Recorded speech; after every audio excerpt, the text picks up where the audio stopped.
Apple's WWDC conference is happening this week, and they kicked us off with their keynote presentation. Good morning. Which introduces a brand new version of macOS, iOS, and all of the iOSs. This year it focuses mostly on performance, and there's a lot of safeguard features for parents and their children. But in this video, we're going to go over the AI specific stuff, and in particular, those that I find quite interesting, or that you might have missed. Now, they introduced a new offshoot of their AI, which I still haven't quite figured out, but they now call it Siri AI, which according to their diagram encompasses a lot of personal context and actions taken on your phone and your Mac that is more to do with natural language. They then have another offshoot which they call apps, and these are features and functions within the applications that don't necessarily respond to natural language or much input whatsoever. Things like image reframing and Safari groups, which we'll get into. Apple also revealed that they're working with Google and NVIDIA on their cloud models. Now, I did do another video deep diving into the foundation models themselves, which I'll link to above. However, this video is going to be going over the features of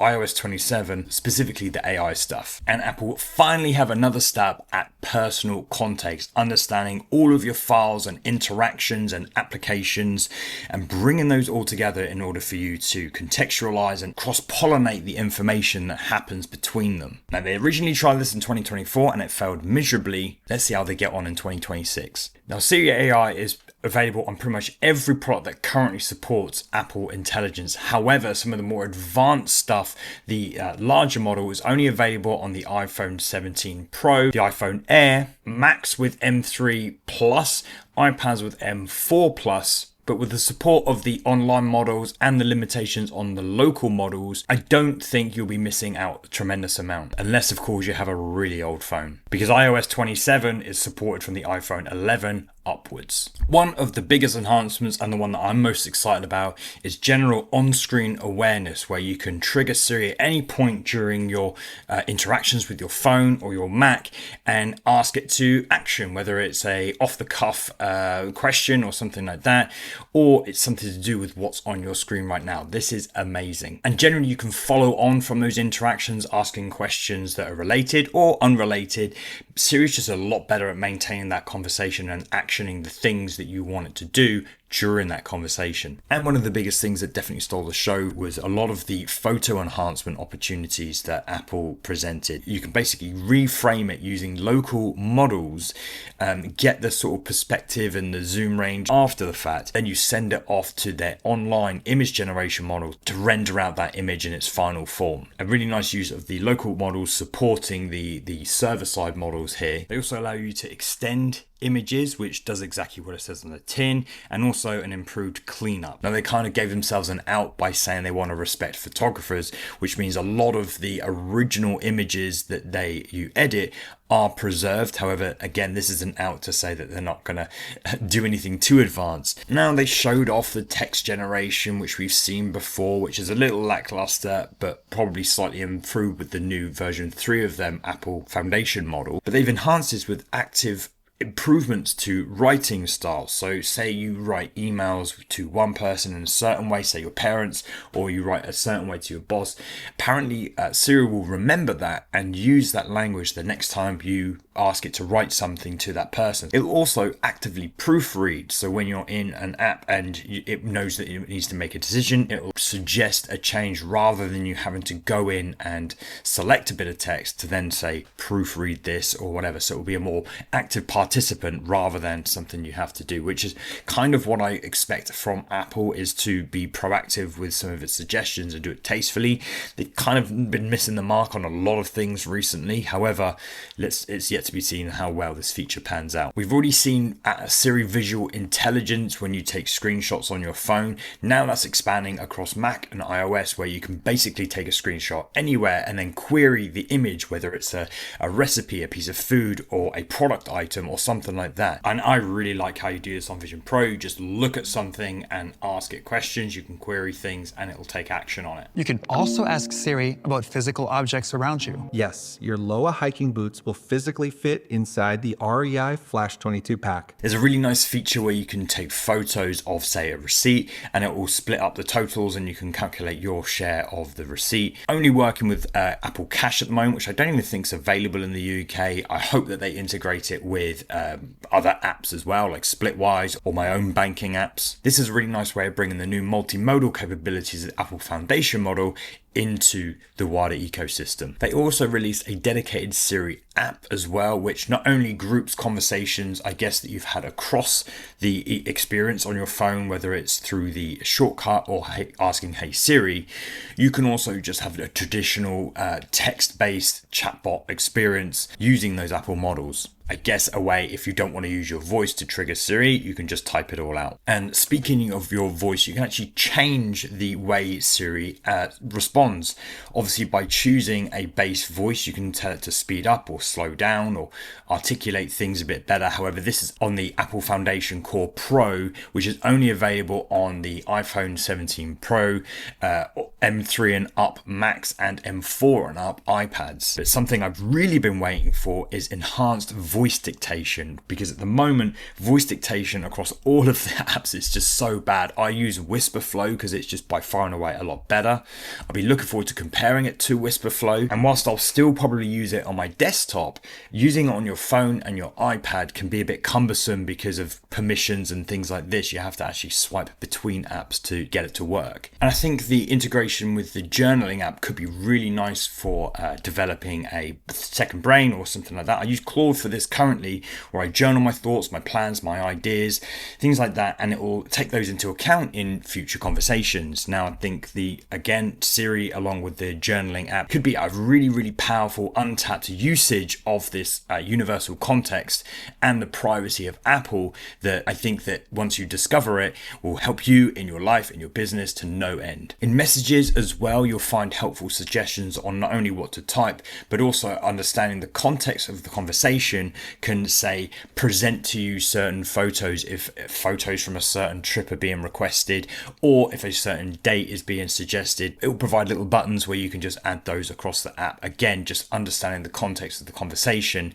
and redefine the experience or the way that you interact with those messages through Siri AI. And similarly with your calendar, you can now describe calendar in natural language. You could sort of do this in the past. You could say what you want and what time. However, I guess you can say whether it repeats, whether you want to add notes, just a more natural way of adding a calendar invite. It will then infer a lot of the details from that through natural language. A little enhancement that's really nice, if you're on the phone to, let's say, a company and only with businesses and obviously recognized numbers, let's say you're on the phone to your airline as an example, it will bring up details about that flight, say your ticket number or various aspects of it like that. It'll be interesting to see how often this works, and it's only available with like registered providers and stuff like that, so this will take a while to propagate. And a really nice way that they're using natural language to help you get things done is through the Shortcuts app, a very, very underused feature or very, very underused experience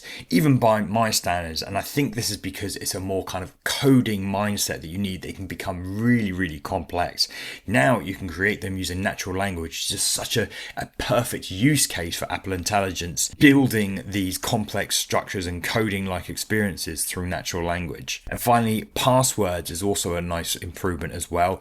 It's again yet to be seen how this is going to be done, but on top of flagging compromised passwords or passwords that are similar across apps, it'll actually go ahead and change the passwords on all of those applications and websites in order to make your passwords more secure. And this is the first instance of agentic use of Apple Intelligence, which is really interesting. However, it's not quite clear how it does it. I don't think it goes off and logs into your website and bypasses multi-factor authentication. I think this is going to need to be integrated by those companies in order for you to be able to update your password, whether that's an MCP or whether that's some API that they have to build in, and we'll start to see this sort of behavior across many apps. But regardless, this is a really nice feature. Now, moving more into the Mac OS side of things, Siri is a lot more powerful. It can inspect across your file structures, all of the files that you have on your system. You can query them,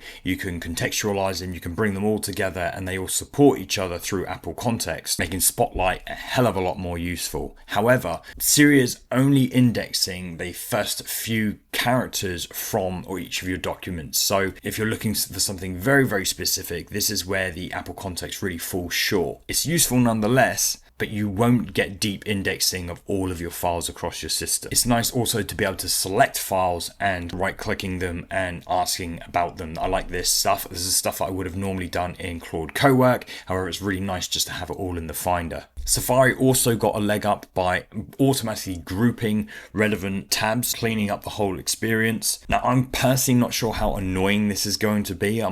It'll be interesting to see how well it actually does that organization, but I welcome any attempt to clean up all my tabs. Speaking of which, they've also introduced a notifier experience. So instead of keeping a tab open, let's say on a product that you're watching for the price to go down, you can actually set up a Siri notification to notify you when that price goes down. So you can calmly close that tab and forget about it and know that Siri will be keeping a close eye on things should it change. And it'll be interesting to see how you use this one, but Siri allows you to describe an extension. Let's say it's an accessibility feature or something like that. You can create an extension either specifically for a certain site or your overall experience and interact with that with toggles and whatever you choose to build into that extension. Something that doesn't really appeal to me too much is its integration with Apple Home as well, because it's recognizing visual inputs from, say, several cameras.